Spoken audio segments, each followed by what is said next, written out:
Good afternoon, I'm Ben Mankiewicz, and thank you for joining us for a very special retrospective of the early works of filmmaker Beckett Brewer. This afternoon we will delve into the evolution of the artist, his exploration of both genres and techniques, both live action and anime, his solo works, and his collaborations. We'll start this retrospective off with his first award-winning short film, The Slow and the Serious, a 48-hour challenge which took home the grand prize in that category at the National Film Festival for Talented Youth in 2022.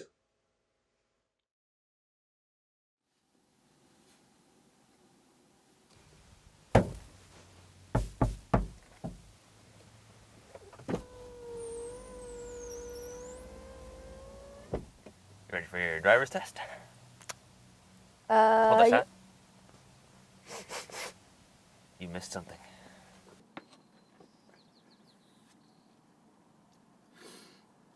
This is a class 4 piece of debris. Cannot go unchecked. Does this door work? Yeah? Excellent.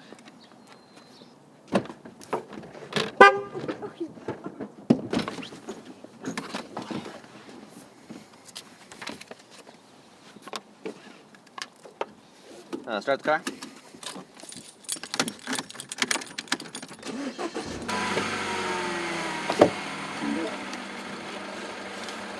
Drive.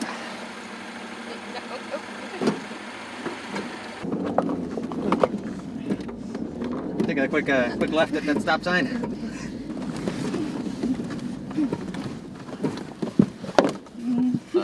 There's so many. Great. Make sure to turn your brake. Make sure to turn your When brake. do I go? When do I go? Turn your brake. Go now.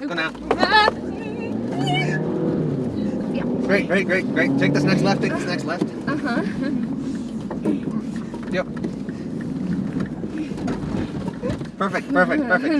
Just go at regular speed. Make sure to follow the speed limit. Challenge accepted. Quick right. Okay. Here's a little touchdown. Quick, there's a child in the road. Good, you saved it. Go. Continue. Take a quick left. Or right. Uh-huh. Yep. Okay. Go straight. Okay. What do I do? I am having such a good day. Watch out for that pedestrian. Oh! Parallel park here against that curb.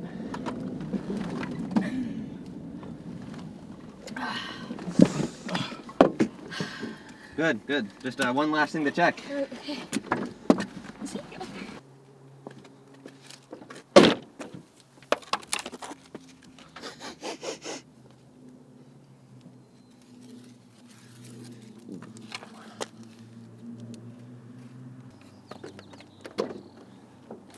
Well, you hit that florist over there, which I'll knock a few points off. But unfortunately, you didn't pass. You were 14 inches away from the curb on the parallel park.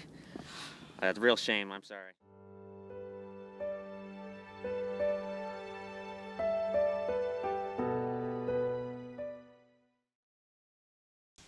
Hello, I'm Ben Mankiewicz. The Slow and the Serious began a new chapter in Brewer's creative life, one marked by collaboration, humor, and fast-paced decision-making, inspired by the staple of film festivals, the Weekend Challenge.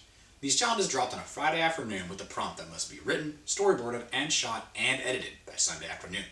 The Slow and the Serious won first place at NIFTY, or the National Film Festival for Talented Youth, and helped usher in a new era of Mountainside High School's digital media program. But what led Brewer to this point? Now I invite you to take a look back at his foundational first steps into film storytelling. Brewer received a simple stop-motion camera as a gift, and it opened up a brand new world. Every school project and book report became an excuse to flex his creative muscles, as well as use the brand new technology known as the Windows Phone to tell backyard tales with other young talent.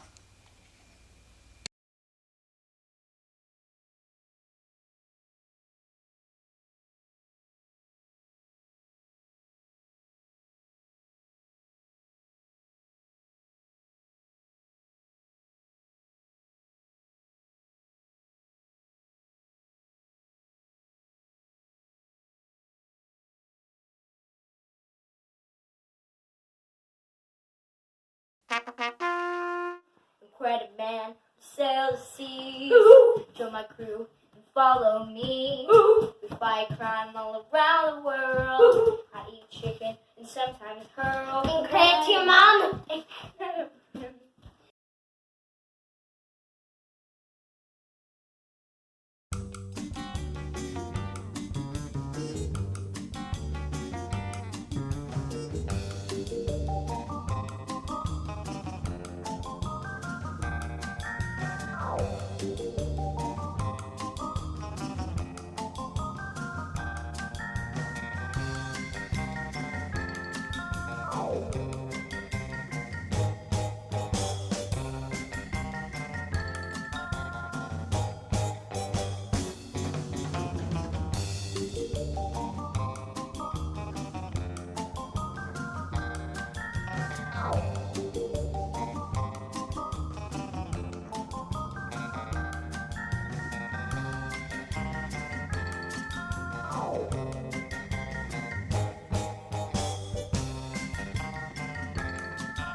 Hi, Ben Mankiewicz here. This next era of Beckett Brewer's filmmaking career is marked by the exploration of new techniques, avant-garde, non-linear storytelling, experimental shot composition, and lo-fi aesthetics. Enjoy.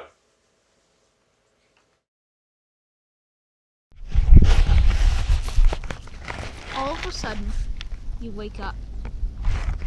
You're in a dark wooded area and you feel something next to you. The man isn't moving. Do you want to inspect him closer? No. All of a sudden, you realize that he isn't moving at all. He's dead.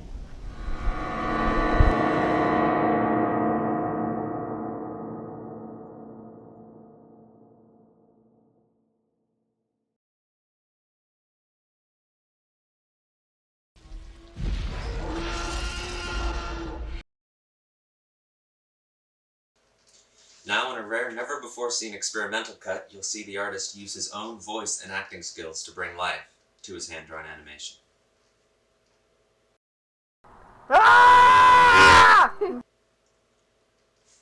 Let's see that again.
Thank you for joining us. I'm Ben Makowitz. We'll be right back after these messages. If you want to get your nose all riled up, then come to this shop. It's magnificent. Just come over here, buy any smell you want. But everybody. And this one is on sale, but you can still smell it for 10 cents. Now, we have all of these, and this one is a test one. The other ones you can buy. The big ones are for $5, and the little ones are for $3. Bye! This week on Ghost Watchers. Guys, I'm getting a huge spike in EMF readings.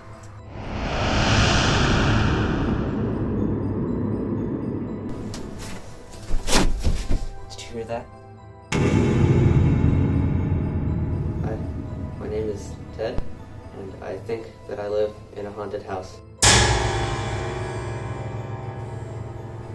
hear these strange footsteps when I'm alone.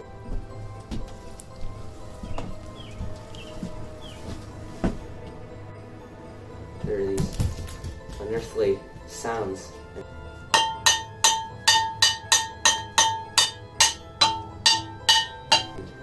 Sometimes things aren't where I leave them.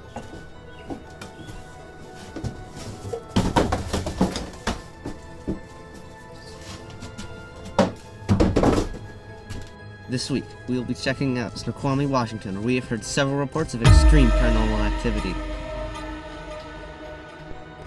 I'm sensing great sadness. Unspeakable tragedy has occurred here in the past. This may prove to be one of the most haunted sites we've ever investigated in Ghost Watchers history.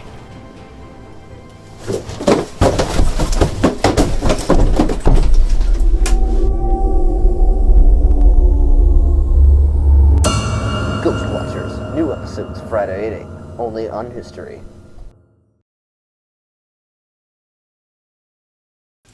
Welcome back. I'm Ben Minkowitz. If you're just joining us this afternoon, we're examining the early works of filmmaker Beckett Brewer. We've seen his first forays into digital storytelling. In the next segment, we'll look at how the isolation of the COVID pandemic changed his creative vision and grew his creative skill set. Being isolated at home meant greater access to creative, online school projects and greater access to his brother and best friend, Mr. Calder, Jonesy Brewer. It also brought us to his most high concept and most beloved animated short. We hope you enjoy.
Hello?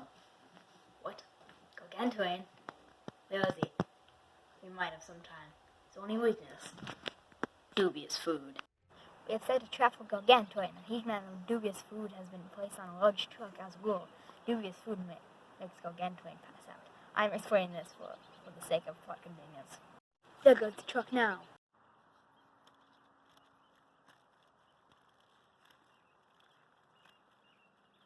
Listen! Do you hear that? It must be Gargantuan.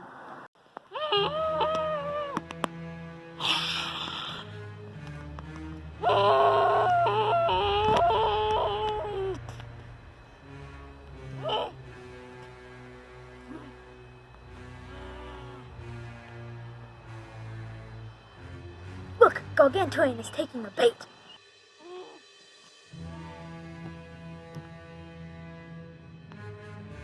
Gargantuan is down. Quickly, we must take him back to the river where he came from.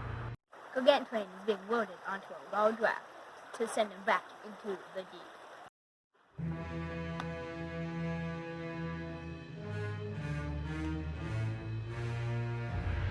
Goodbye, Gargantuan, and happy birthday, Wyatt.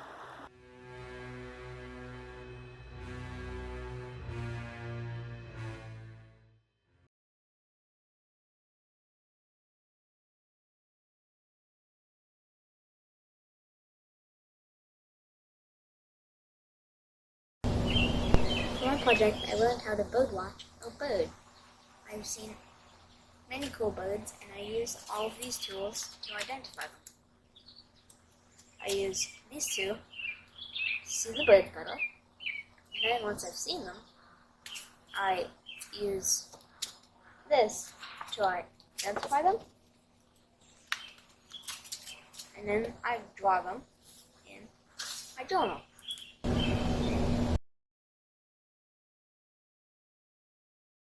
My favorite birds that I've seen by the creek in my backyard are the downy woodpecker, the western tanager, and the red-breasted sapsucker.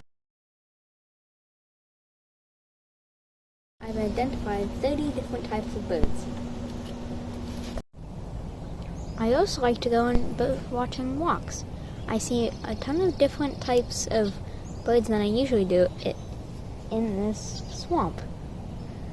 Such as the cedar waxwing, the red-winged blackbird, and the song sparrow.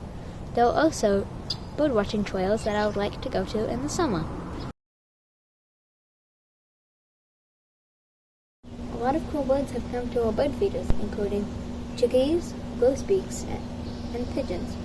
The coolest one I've seen is the western tanager, because it is so cute.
Ben Mikowitz. During the production of The Slow and the Serious, Brewer surrounded himself with other young talents, leading to the foundation of Fog in a Can Productions, alongside co-founders Jude Ames, Roman Medford, and Samuel Raymond Holmes.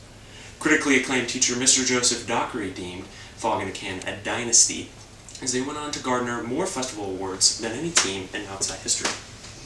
This era also saw Brewer embracing dark storylines and stepping into the horror genre.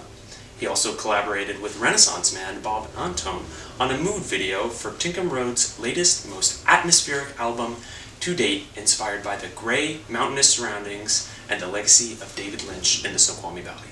Enjoy.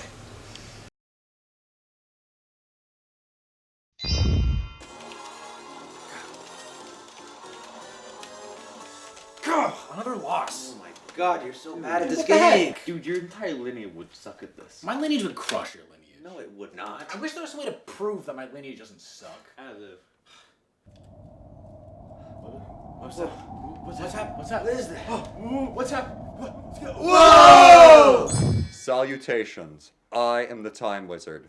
I am here to grant your time wish. What? What?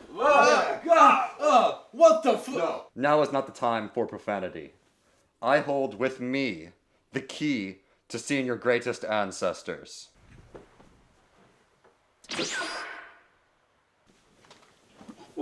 Feel free to pan through, by the way.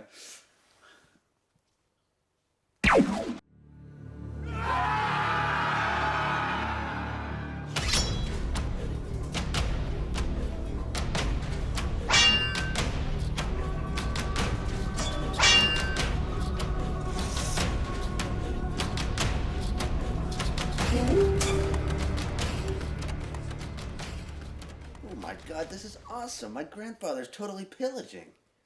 Dude, my family tree was totally crusading those settlements. Okay, you guys, I'm sure my ancestors are gonna be so much cooler than that.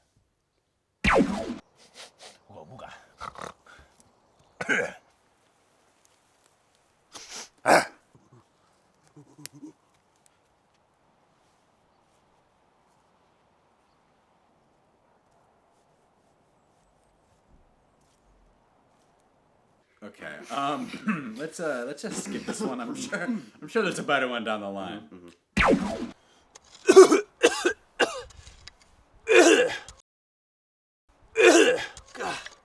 Oh God, I hope I don't have the plague.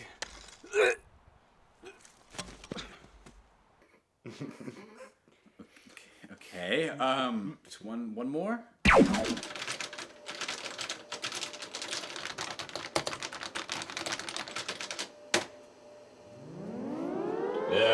Это не дорзо de vuciat.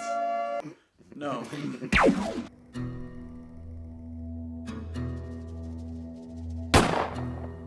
No. Please don't shoot me. I have the money, I swear. God! Enough, Time Wizard! Wait. Finish the first video.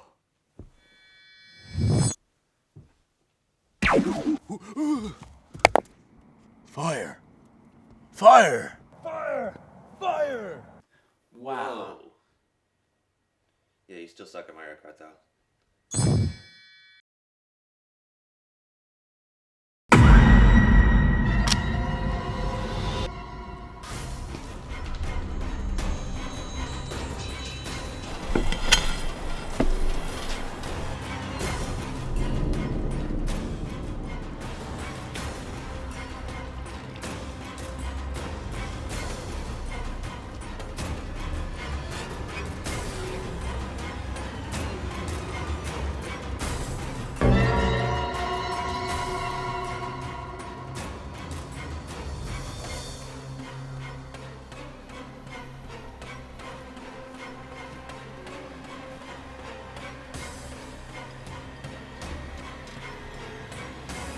Come with me. You will be just fine.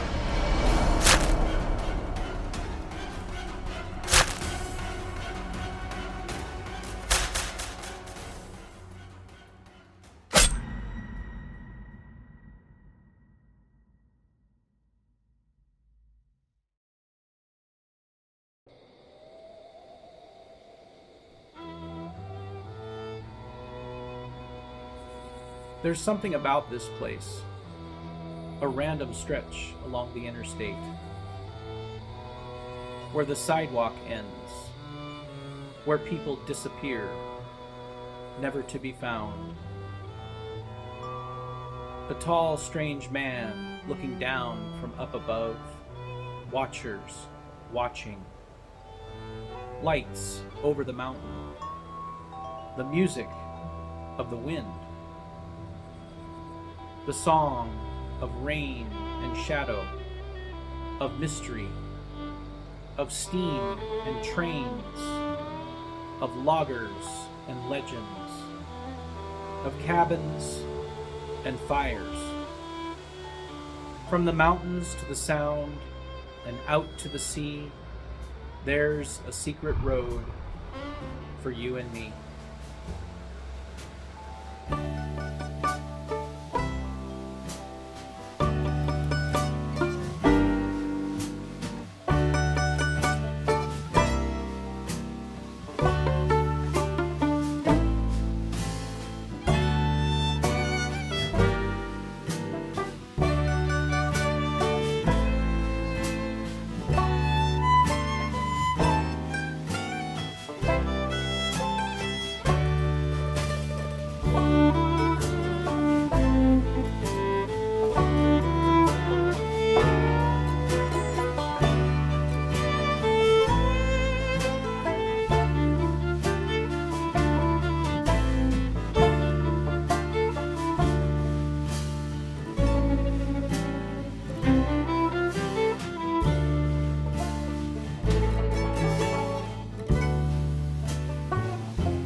I'm Ben Minkowitz, and thanks for joining us.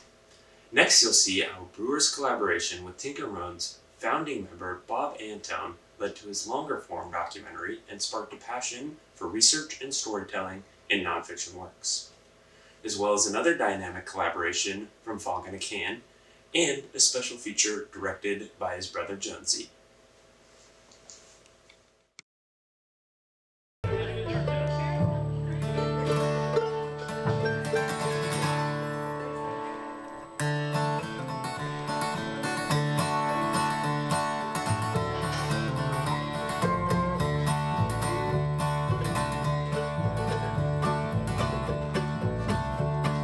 Wish I was a mole in the ground. Okay, here we are.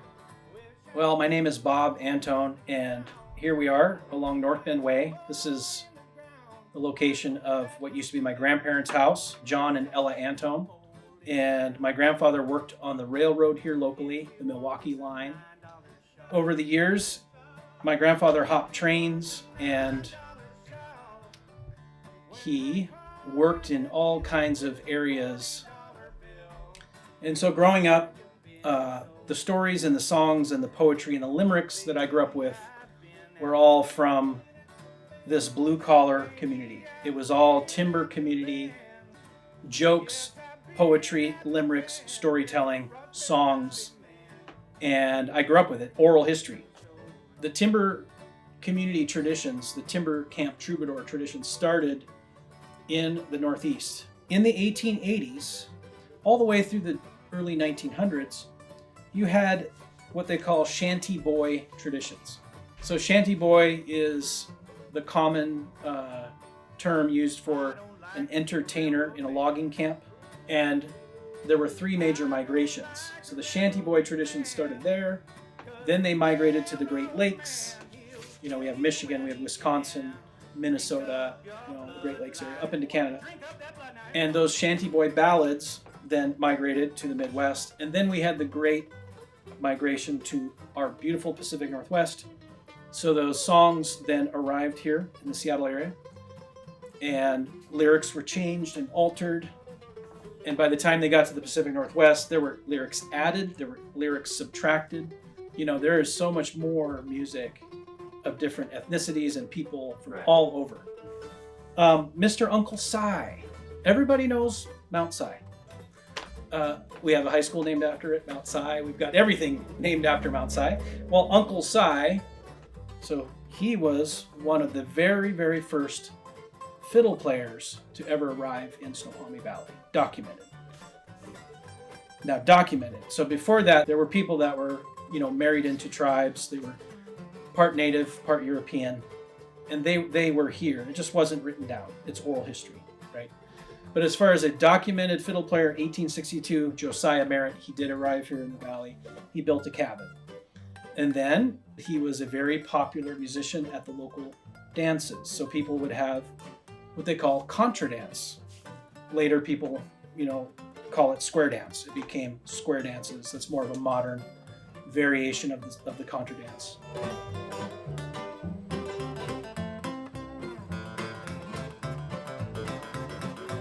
When we're talking about music here, so Seattle Tin Pan Alley, Harold Weeks. Now Harold Weeks is a very important name, and he loved North Bend. But he was the first international songwriter that wrote Hindustan, and it became an international hit in about 1918, 1919. So his Tin Pan Alley music, Seattle Tin Pan Alley, became very popular. He was the first internationally known artist who came from Seattle, Washington.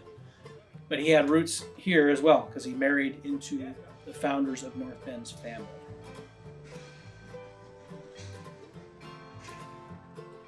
You had a booming, timber economy. So what happened? We had all of these folks moving in from everywhere. And a lot of Southerners came here. And they were from North Carolina, they were from West Virginia, South Carolina, Tennessee, Kentucky. And they were bringing their families and their traditions. And places like Darrington, Washington, Arlington, Washington, North Bend, Washington had a lot of Southerners here. So that's when you really started to get the banjos and the fiddles. It was the 40s and the 50s. That's when it really started to be what you call bluegrass. Before that, you had contra dance, where you would have, in the early days, before bluegrass, you would have dances. And the key point of what's the difference between the early music and bluegrass. So bluegrass is specific in that it's a music that you listen to, you sit down and listen to, and it tells a story. So you don't necessarily dance to bluegrass.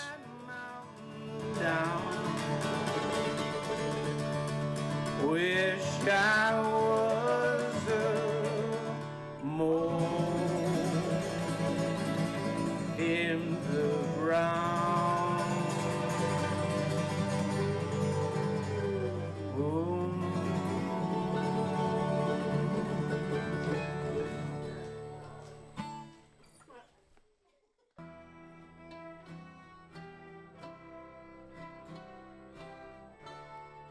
So the Ku Klux Klan was very active here from the 1920s to the 1970s.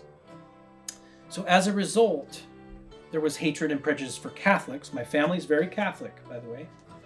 Eastern Europeans, anybody who had Eastern European descendancy, people of color, black people, Jewish people, women, hatred, there was hatred, okay? And it was real. And because my grandfather was born in what was then Russia in 1905, he came to the United States in 1906. People knew he was a Catholic and he was born in Russia, which is now Ukraine. He was threatened, his life was threatened. People tried to kill him for being a Catholic and from Russia. And many a time out in the woods, his life was threatened and people threatened to kill him.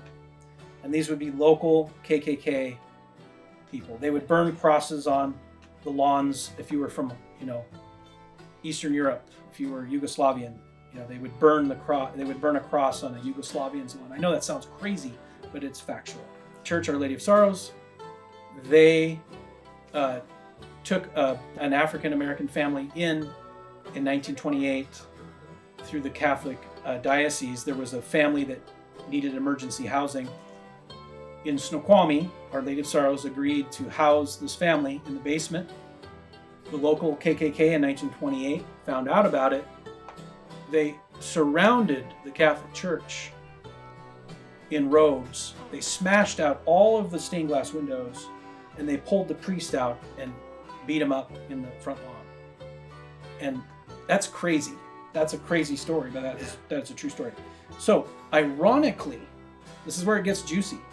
This is the meat and potatoes right here, boy. Ironically, the banjo is an African instrument. What? Oh my God. Okay, mind blown.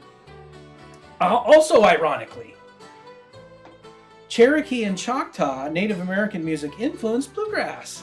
What? So some of the dancing in the old-timey music is actually Cherokee and Choctaw because of the unions, the families that intermarried on the East Coast.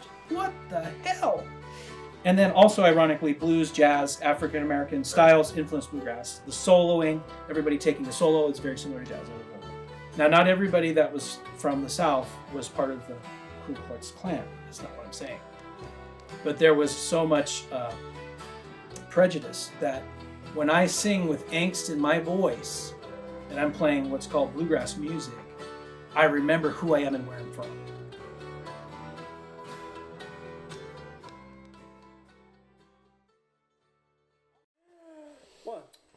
One, two, ready, go. It's more aggressive. They took these songs from their grandparents and then they just added a little speed to them. And it would be like punk rock music. There's rock and roll, and then there's punk rock, where it was just like sped up and more aggressive, right? You have old time country music, and then you have bluegrass. And bluegrass had angst. It had something to say. It was a rebellion. So it was like, fuck you, And it was like, that was bluegrass, right? That's what people have to understand. Old time was more like, hey, let's get together and sing gospel songs, around the campfire, we're patriotic and Christian, and it was more of a family thing. And then bluegrass was just like this fucking angst music. It's very, if you listen to real fast bluegrass, it's a form of rebellion and social commentary. When you sing that music, it's a testimony of taking the song of somebody who's negative and then mirroring their music.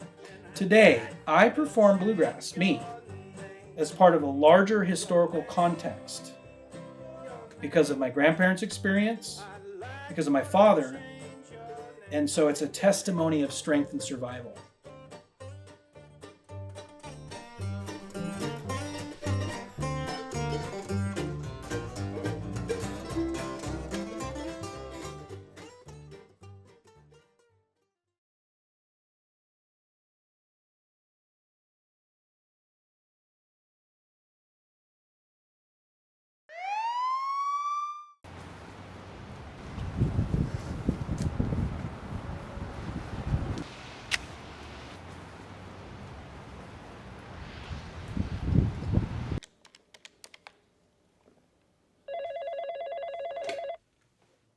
Hey, my name No is. names. Hey, I was calling about the driver ad. Are you interested? Yeah, I'm interested. If there's a job opening. Well, I can't pay you. It's more of volunteer work. It's okay. I've been looking to expand my social circle. Can you drive? Yeah, I can drive. Fast? Reasonably. Can you bring your own equipment? Yeah, what kind? Whatever you usually use to get the job done. Oh, all right. Perfect. Meet me at First and Pike in exactly 23 minutes. The bank? Exactly. I gotta go. I'll see you then.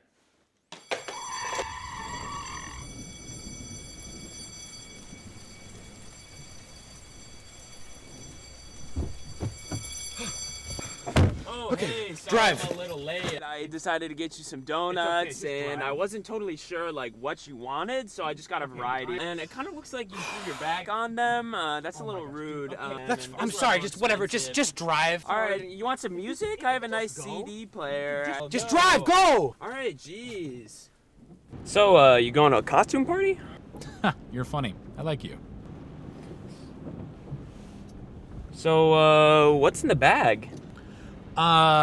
It's nothing. Don't worry about it. Just drive. Yeah, speaking of that, where are we going? Can we stop at 2005 Beechwood Boulevard? Yeah, all right. So, what gear did you bring? Gear? Yeah, you know, to... Oh, yeah, right. I just brought what I normally use. Ooh, that's brutal. Yeah, I'm just gonna stick to my methods tonight. All right. If you could just stay in the car and wait, keep it running, but do not leave. Okie dokie, artichoke. I never, ever want to hear you say that again. All right. Gotcha, partner.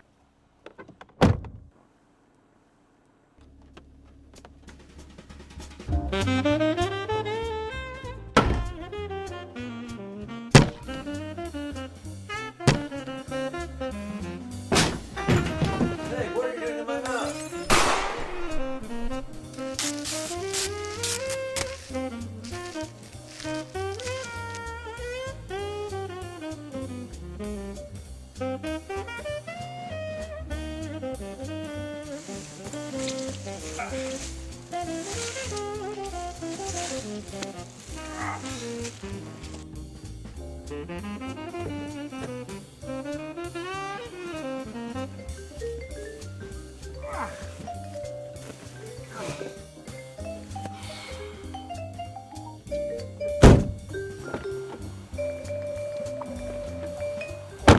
Wow, that really was quick.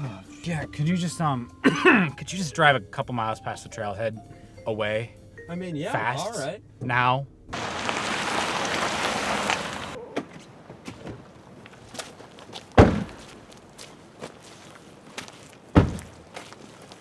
So, what do you got back here? You know, the package. Like your luggage? Yeah, like luggage, like the package. I don't know if I get what you mean, but... You're funny. Here, could you help me move it out? Yeah, I'm gonna grab a donut first. All right.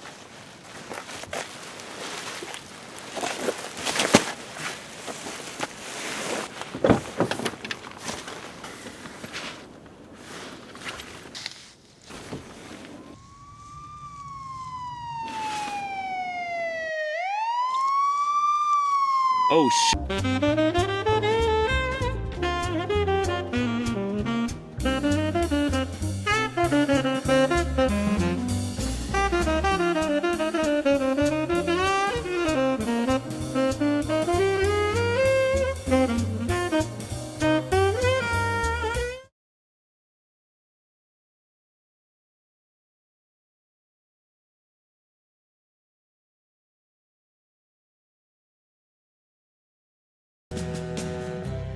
Ground control to Major Tom.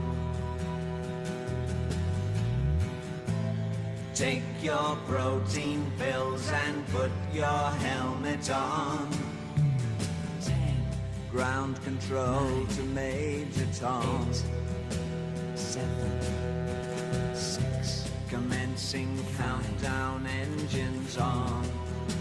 3, 2.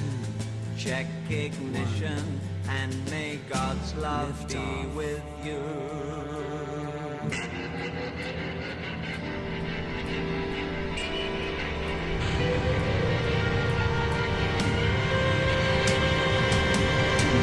This is ground control to Major Tom.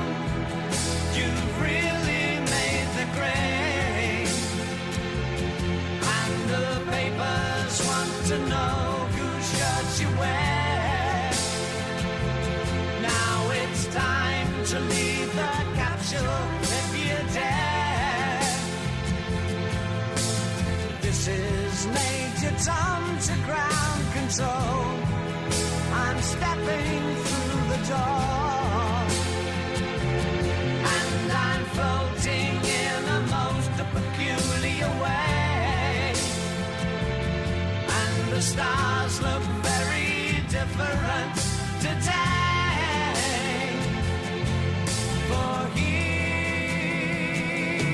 am I sitting in a tin can.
I'm Ben Mankiewicz. You've just seen a later Brewer Brothers collaboration exhibiting their ingenuity, their commitment to immersive production design despite budget limitations, and their love of all things Bowie and Henson.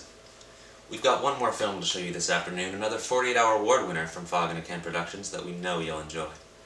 This short exhibits the wizened culmination of vision and technique from concept to edit to After Effects of this talented group. Thank you so much for joining us for this special presentation. I'm Ben Mankiewicz. You know the consequences if you don't pay up. Look, I'll get you the money, I swear. I can mortgage another one of my properties. You owe me. Big. Well, you two have been bickering. I've gained control over all the town's railroads. I don't know why you spend all your time on those out-of-date pieces of junk. You take that back. Gentlemen, you settle down. We can discuss this at our next meeting. I think you put that on backwards. Get ready. This might be the biggest case of your life. What is it? Take a look inside.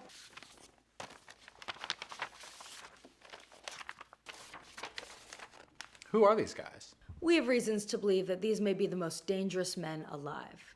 Our informants overheard that they may be involved in some suspicious activity and are affiliated with an organized crime syndicate. Tell me more. The first one, we call him the banker.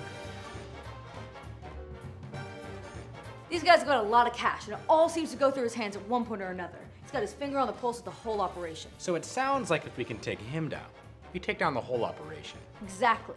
The next one, we call him the tycoon.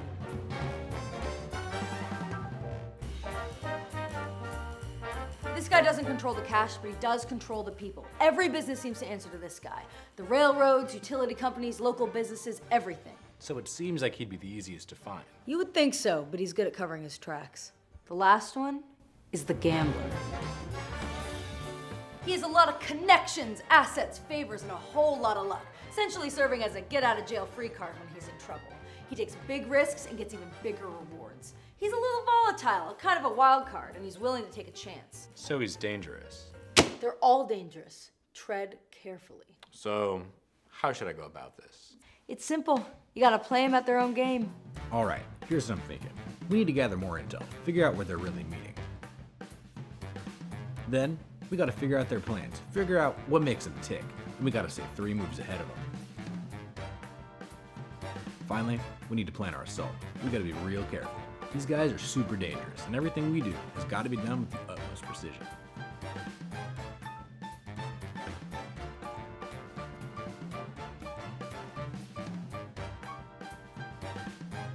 And then, we bust in.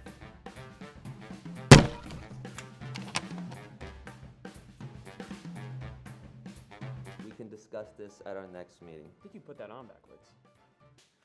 Scram! Oh no. Hey, boss. It's much worse than we thought. Mafia? No, it's something more sinister.